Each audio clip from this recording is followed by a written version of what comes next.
Жеңиш мырзанын маселеси боюнча бул толук кандуу караш керек да ошол окуяларды 5-ден 10 октябрга чейинки.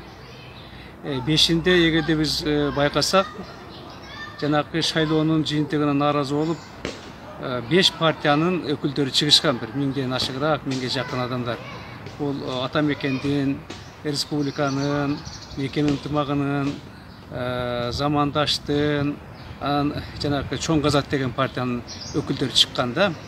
Алар чыгып ат менен кылуу боюнча, эмени жокко чыгаруу боюнча талаптарын коюп, ошондо сүйлөшүп болгон. Бирок кечкурун жанакы күч органдары аларды таратабыз деп күч колдонгондон кийин түнү менен 6-сында чоң тополоң болду.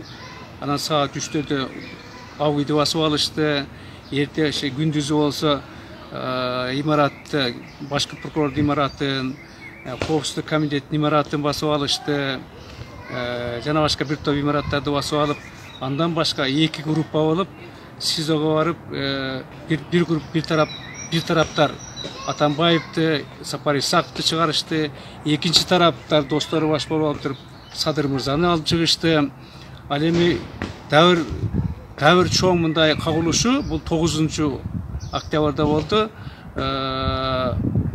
Дагы эле ошо 5 партия ага жана бир бол менен реформа кошулуп, жана СДПК республикалардын ата мекендерге кошулуп чыккандан кийин Садыр мырзанын коштогон, аларды колдогондор келип ууп таратып, бир жараныбыз жарадар болду, өлдү.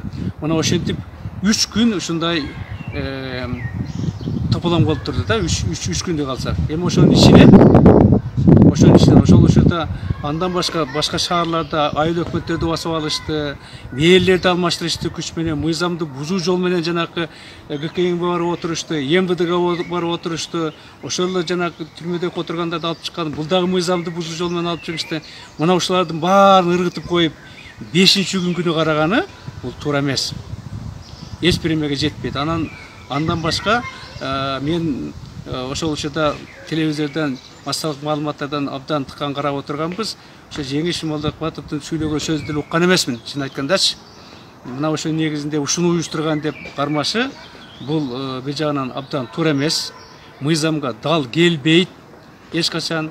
Бирок эмне үчүн кармады деген маселеге ачык эле жооп берсек болот да. Себеп дегенде Жеңиш мырза ага чейин, андан кийин дагы Садыр мырзаны абдан мындай сындап, өзүнүн ой пикирлерин айтып, жанакы протоколдорго каршы чыгып, ошону далилдеп, жана мен жазган статьянын негизинде эле айтып жүргөн сын пикирди. Мына ошонун негизинде муну атайын камоо бүгүнкү күндө чындыгында саясий өңүт бар экени ачыкка чыгылып калды. Андан башка жеке дабыр мындай ке калуу деген дагы бизди ошондой ойго түртүп атат да.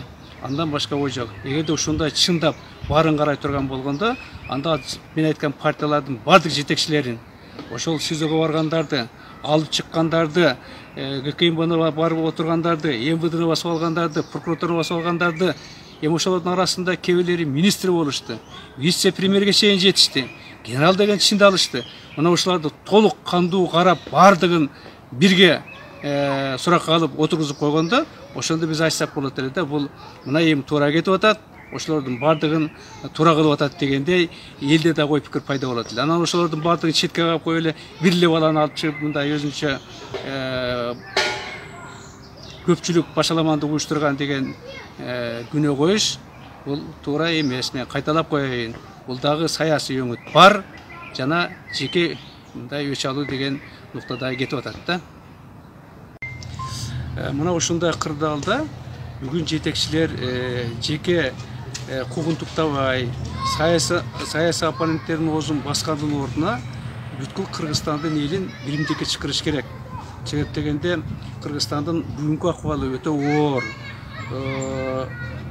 Баалардын көтөрүлгөндүгү, күйүүчү майлардын баасынын көтөрүлгөндүгү, тамак ашынын тартыштыгы, пенсия пособиялардын акчаларды топтоо мындай муктаждыгы, мына ушундай кырдаалда бирден камоо, бирден ооздорун басуу бул жакшылыкка алып барбайт. Ошол негизинде эгерде бүгүнкү азыркы Садыр Нуркожоевичтин тегерегиндеки же өзү ошол ойлонуп отурса, кайтып бардык адамдарды, бардык күчтөрдү биримдикке чакырып, ушул окшогон жаштарды алып келип, жардам бергилеген бир болойлук деп, тем более жанагы Тажикстандын агрессиясынан кийин кайтып биз чыңалышып, элди мындай бир нукка алып барганга аракет кылышыбыз керек да.